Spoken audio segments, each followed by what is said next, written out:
What's going on, guys? How you doing? Welcome to a unannounced free training for you guys. This is something that I actually did as part of my Ultimate Marketing Mastermind program. We catch up once a week on Zoom and we cover a whole bunch of stuff regarding everyone's business. And on this particular occasion, I covered what I feel is one of the most important aspects of your business if you are a high-ticket affiliate marketer or are aspiring to be one, or a coach, or pretty much anyone that sells anything online, especially from an organic marketing perspective. So when you see this, if you wouldn't mind just demolishing the heart button like you're trying to break your phone, and drop a hashtag live if you're on the live, hashtag replay if you're playing catch up. And I'm going to kick things off in a moment. So streaming to a couple of different places, one of my Facebook pages, my Facebook group, welcome everyone, and of course my YouTube channel as well. So having to rock up, love to hear your thoughts. Let me know what you think in the comments below. What's going on, Joel? How you doing? Good to see you. Hope you're well. How's the music empire? Hopefully all is good. Dutch, what's going on, man? Finally caught me live. Awesome.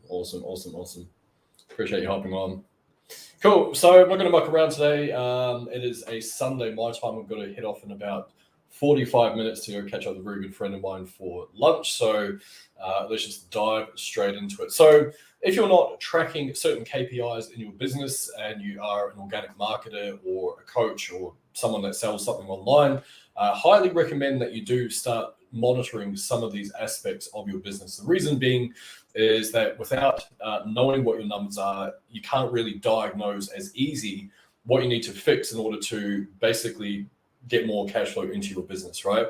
But if you are tracking certain metrics, what that's going to mean is that you can go, okay, well, I'm getting leads here, but there's no conversions on the other side. So that means a couple of things. Number one is my positioning in the marketplace isn't strong enough, my offer isn't clear enough, or I'm just not getting enough eyeballs on my offer. If on the other side you've got no leads and no one looking at your stuff, then clearly we now know what the issue is as well, right?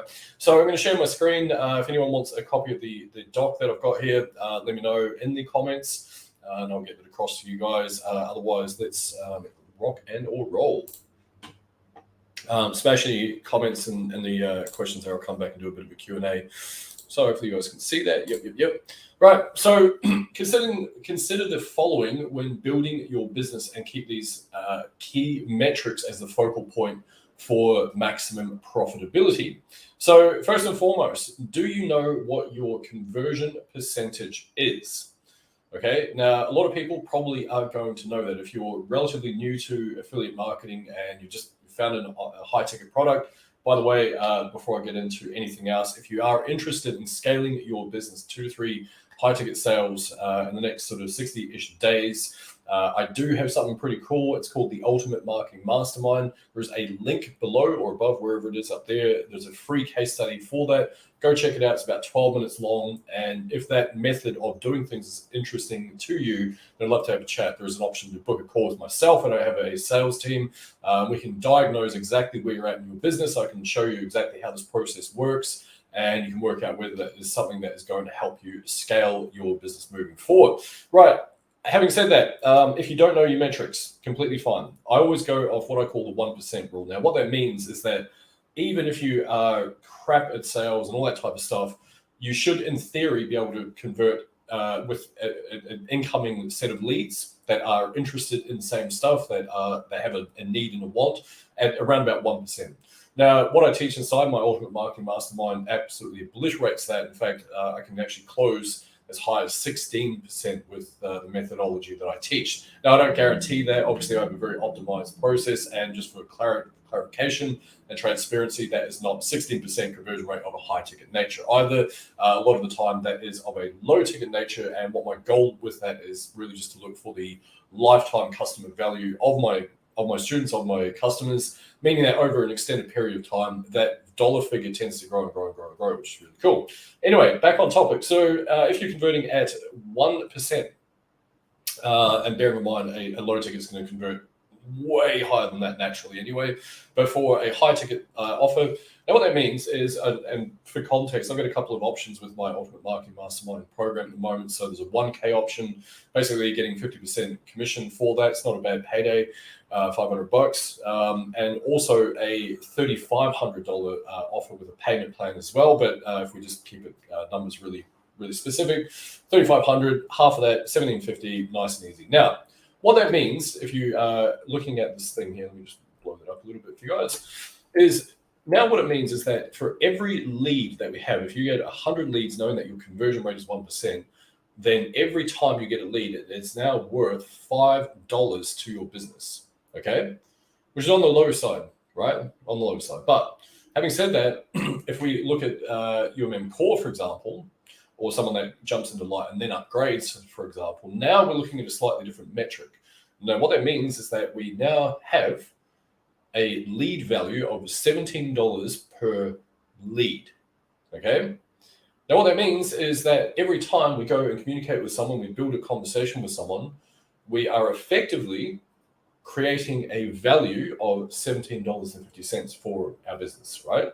So for me, once I started uncovering these types of things, it meant that I was able to place a monetary value to every individual task that I was doing within my business. So if you're one of those folks that easily is distracted and you find it hard to motivate yourself to do this stuff, just keep an eye on that prize and then understand that all you need to do is just optimize one little process to double that effectively. So then if you get to 2%, converting at 2%, then my goodness, you're just giving yourself a 100% pay rise, right? You're looking at, I can't even do the math on that one, 35 or something bucks per lead, and obviously $10 per lead as well, right? If you go to 3%, now things are starting to look really interesting. It means that every lead is now worth $15, sorry, and whatever the math is on the other one, don't know. The other part of it is if you get to 5% conversion rate of 100 targeted leads, if you get to 10%, so on and so forth, right? And this is when it starts to get really interesting. Now, what that means is that we can diagnose in our business, we can go, okay, how many offers have I put out? None. Okay, well, that's the problem. How many leads am I getting? 3. Okay, well, I need more leads to validate what's happening here, right? But when we know these figures, then we know, okay, well, that's roughly what I can make off the back of that as well, right? Hopefully this is making sense. Drop a comment, let me know in the comments there. I'll come back and do a bit of a Q&A, like I said. So the other thing to think of is how many leads are in your pipeline. Most people probably won't have an idea of this, and that's why I highly recommend you get a CRM of some kind. Even a free version is fine to start with. I use something called GroupTrack CRM. Happy to leave a link as well, which is an amazing piece of software, and that allows me to see the total value of my pipeline, how many fresh leads, hot leads, purchase like low ticket buyers, and then high ticket buyers, things like that as well. So I can get an overall view of where things are sitting from a lead generation and lead pipeline value perspective. Now, of course, you may not have the capacity for that. You may not have, I guess, the money to invest in that type of stuff, and completely understand that when you're getting started. Having said that, you can still keep a rough idea of it by just simple spreadsheet, right? Now, one thing I will say as well is the fortune really is in the follow-up. And I'll tell you guys a story. I actually lost around about 50 grand over the course of a year doing this major mistake. So take it from me, like you need a follow-up process in place, right? So towards the year of our Lord, 2020. And what happened was I was really good and pretty good at sales. I've been doing it for a heck of a long time now, but I was pretty good at getting my link over to someone, right? So it'd be like, cool, I'll take you through a diagnostic process in the DMs. Great, I feel like this might be a suitable thing for you. Can I share some information here? Yep, sounds good. Here's the link. Go check that out. They go watch a case study or do their thing or read through the documentation. And then I'd go, yep, well, my job is done here. Good.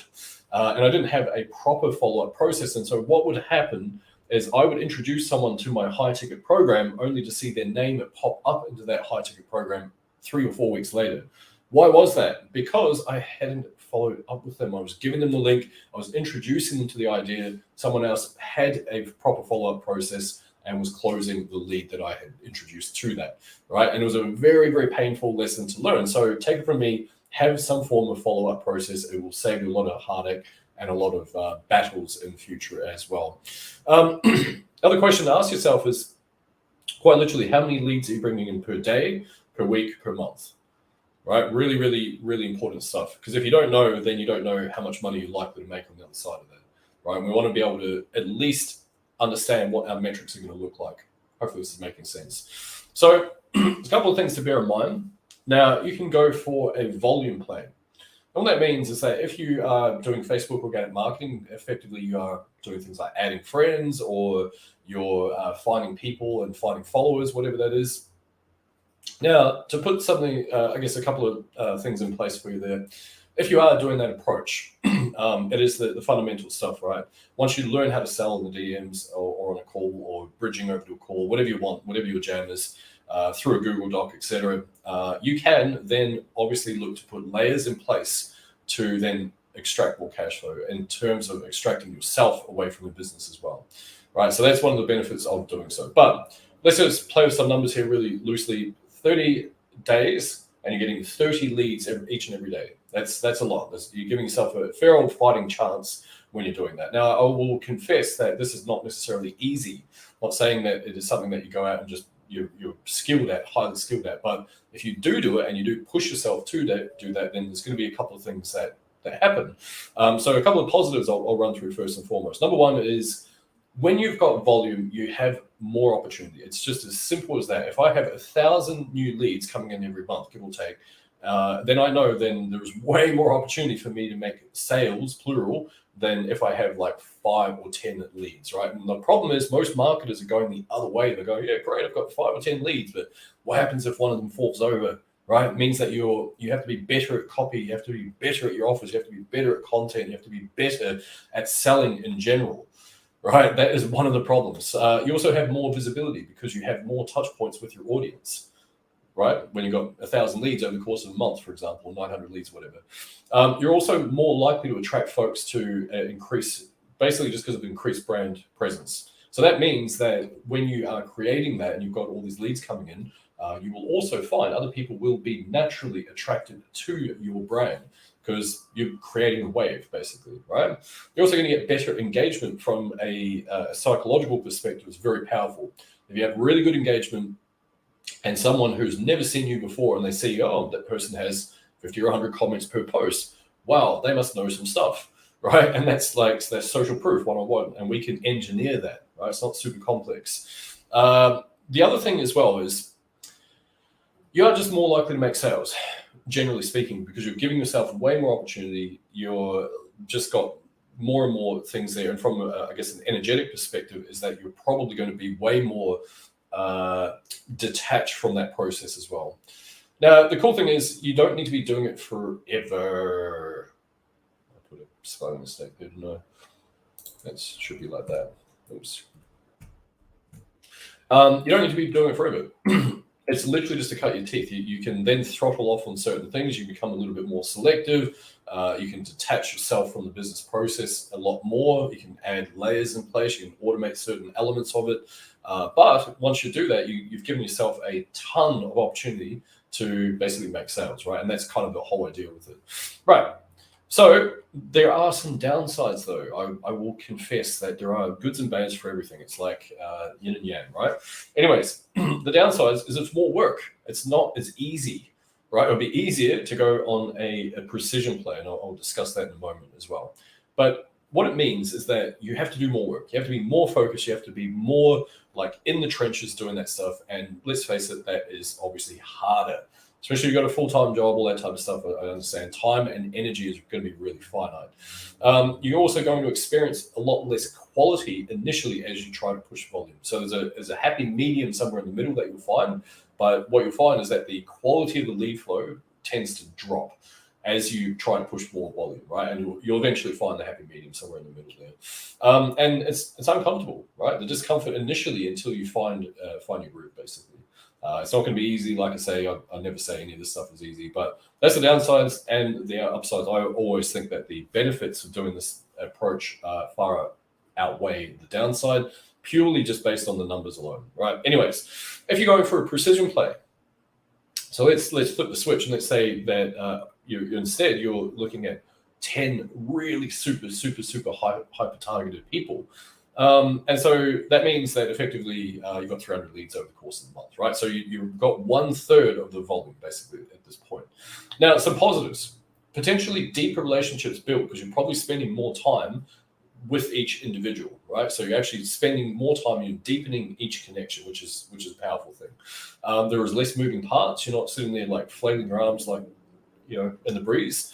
And it is actually simpler. I won't deny that. It is simpler because then you're just like, cool, I need to go find my people, whatever, right? And it's less likely for overwhelm. Now, overwhelm hits us all, right? I don't think anyone's immune to it. There's been times in my business I've been overwhelmed by things. And every time I get to that point, for me, what I do is I step back and I look for ways to simplify what I'm doing. And once I get that, I get clarity again. Once I get clarity, then I'm an unstoppable beast, as apparently the case. Now, there is some downside to the stuff.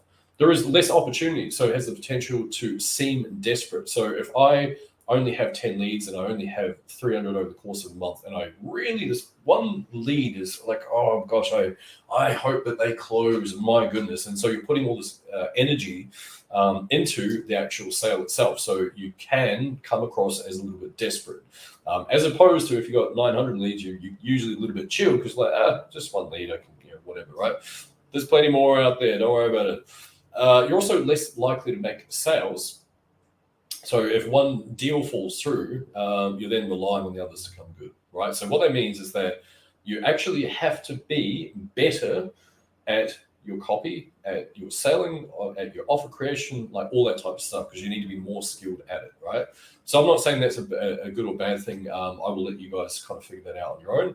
The other thing is that it's harder to gain visibility. Like if I only have 300 people in my audience as opposed to 900 in 1 month, then obviously the one with 900 is going to be able to create visibility easier than the person that has 300, right?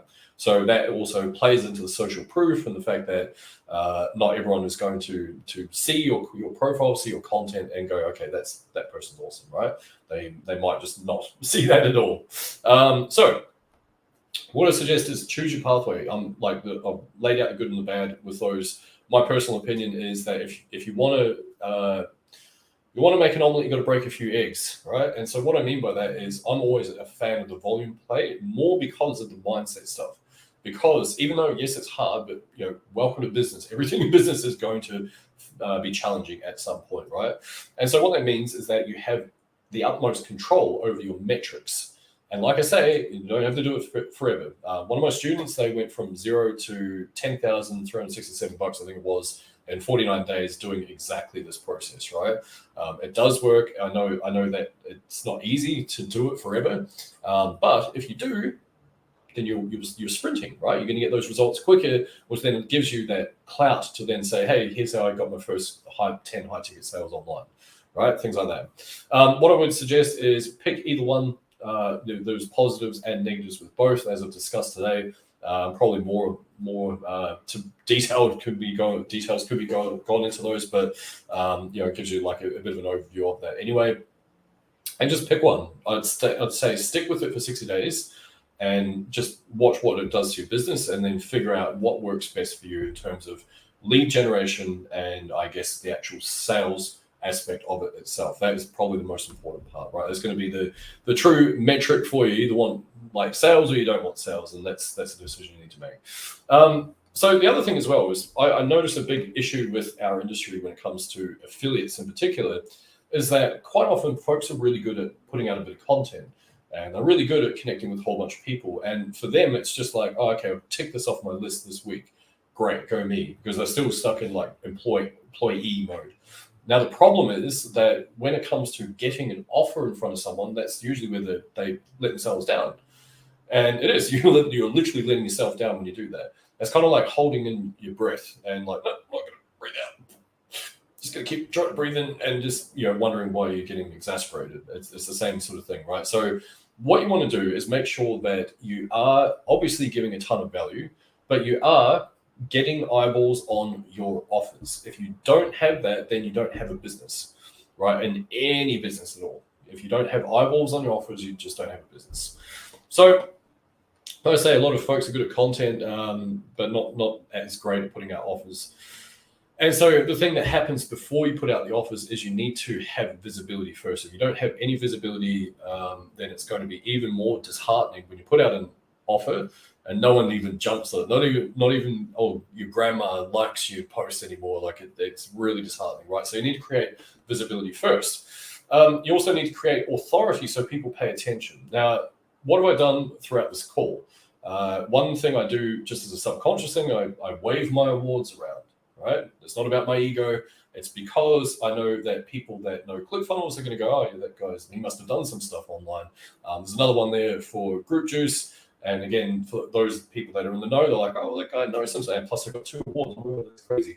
I've also mentioned about my close rate being really high. I've also mentioned, actually, I didn't mention, but I've got 900 students. That's another thing. There you go.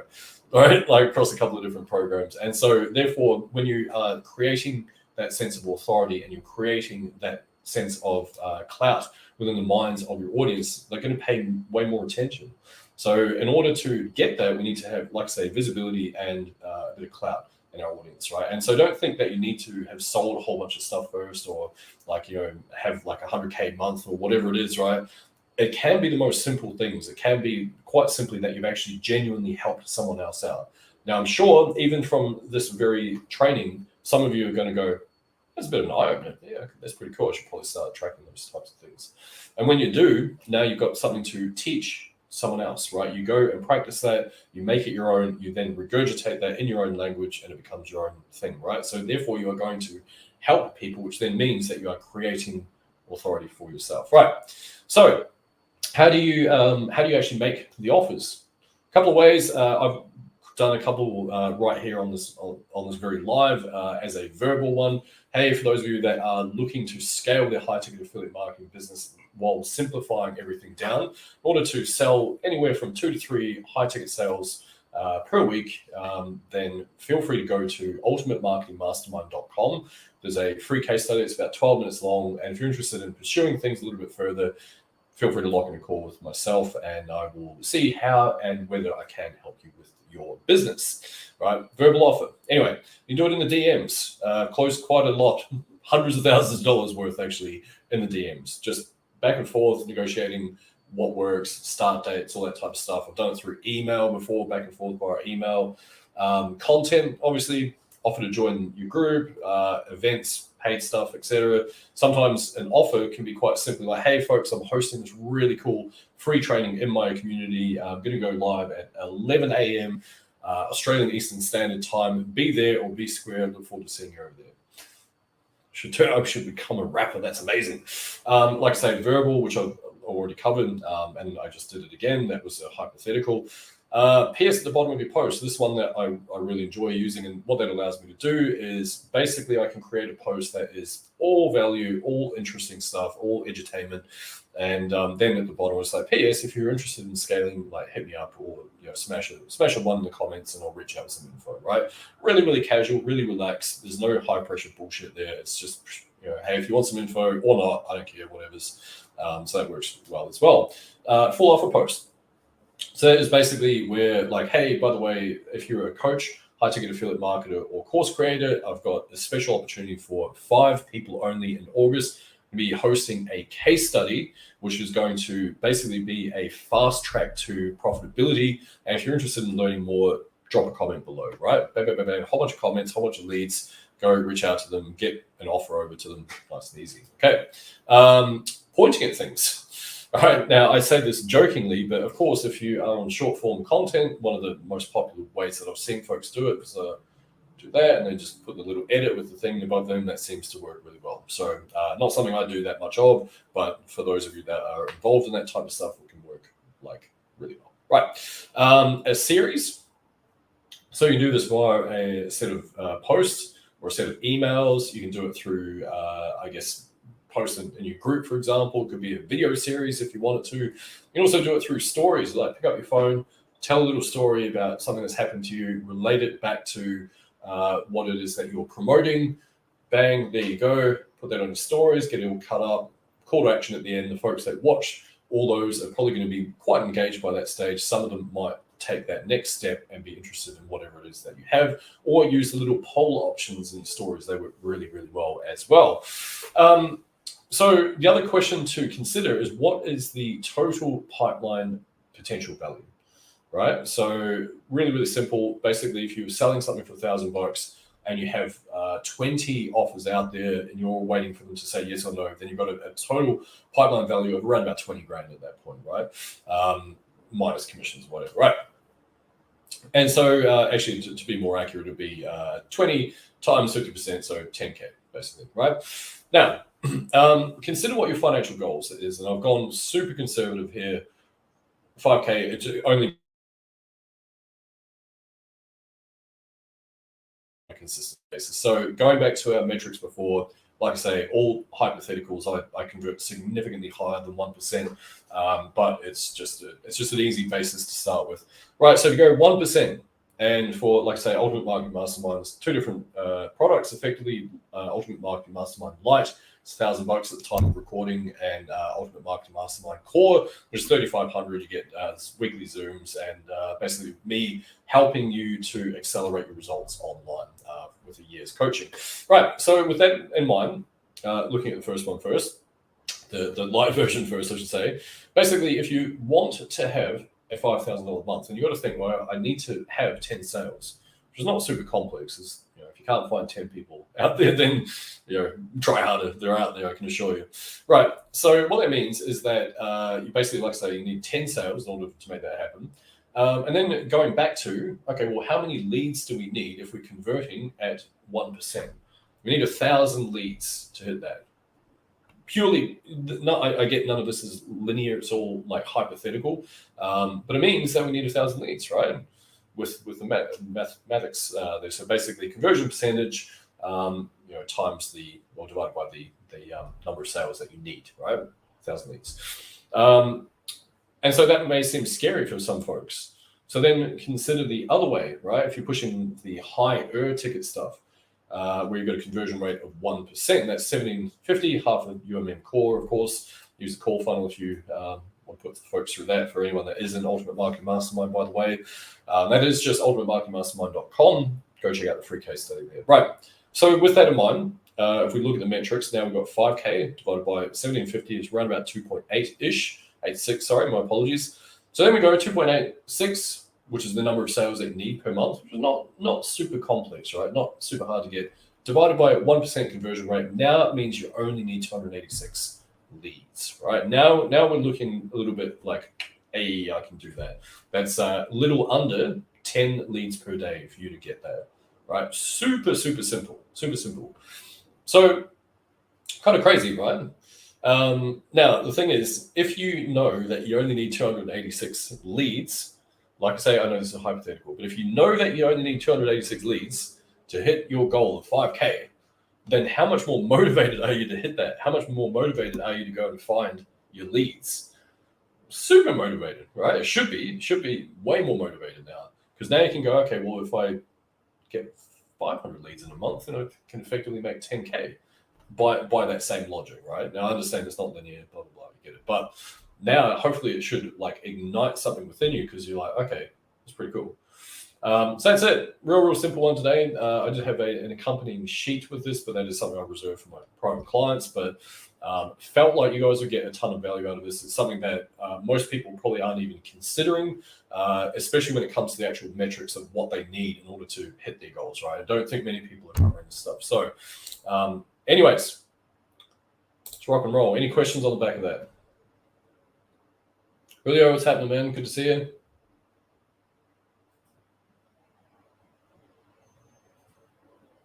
Yeah, 100%. Pitch the low ticket stuff. Like I say, the low ticket things are going to convert significantly higher. Let me just bring this up. So to give you an example, one of the launches that I had, the initial cart page was converting at about 26%, which is insanely high, as in 1 in 4 people were buying. Now, what I will put a little caveat on that, and I'll say that what was happening is I had a bridging doc. So it was a bridging doc, and then there was a little page, and then to the cart page. So it's not a true, a 100% true metric, because there was those layers in place, right? But that's just to give you an idea. It's kind of like how high they can convert at times. My BAM program is the $5 program, which is the 6-day virtual event. Happy to leave a link if anyone's interested, by the way. That was converting at 18% when it first launched. And then obviously one of the things that I guess with affiliates is that you lose an element of control around the types of traffic that they send, right? So what that means is that usually after a little while, that metric drops quite significantly, which is why in traditional launches, you might see some of the big hitters, they may not allow certain people to promote that. Basically, they just don't want them to spam their page.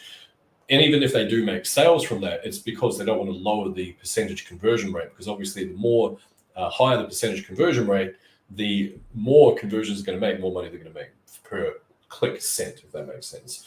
So yeah, I think you got access to BAM, so I'd pitch that. Anything that you feel is going to serve your audience, obviously throw it out there. Gold 100% is in the follow-up. It's a bit of a cliche, but the fortune really is in the follow-up. And so it doesn't even need to be like super complex either. I think the biggest tip I can give to anyone is if you are delivering an offer to someone, if you're delivering an opportunity to someone, and you say, hey, I don't know why you'd be all aggressive like that, but anyway, listen, when are you going to get time to check that out? And then they say, well, I've got the weekend off, so probably over the weekend. You say, cool, do you mind if I follow up on Monday? Or if you want to be a little bit more aggressive, say, cool, tell you what, I'm going to follow up on Monday, see what your thoughts were. Is that cool? And they say, yeah, sweet. And you go, okay, cool, no worries. So put in your calendar or your CRM or whatever to follow up on the Monday. Bang, nice and easy, right? But then the point I raised with that is that if you allow them to control that, very, very powerful, right? Super cool.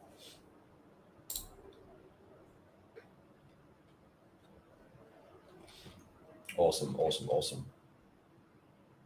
All right, any other questions, folks? Otherwise, I'm going to go and race off and have my nice lunch.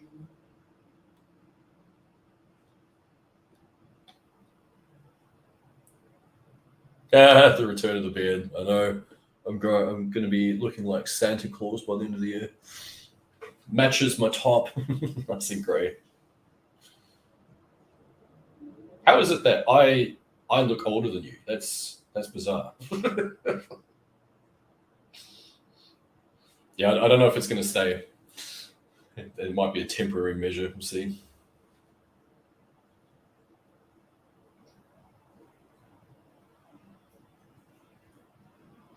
Awesome. All right, folks, thank you so much for joining me. Really appreciate it. Hopefully you got a ton of value out of today. Like I say, don't overthink this stuff. Realistically, just start tracking a couple of your metrics and you'll probably be a little bit surprised at how short you are of the numbers that you need. And that's fine. That's completely fine. It's because it means now you know what the issue is. So you can fix it, right? Like if you're not tracking your metrics, you don't know what elements of your business to fix up. Okay, super important. Anyway, guys, you have an awesome weekend. Thank you so much for joining me. Really appreciate it. And of course, anyone that is playing catch up, drop a hashtag replay and feel free to check out the free case study, Ultimate Marketing Mastermind. And obviously, hit me up if you need any help with your business. All right, folks, have a good one.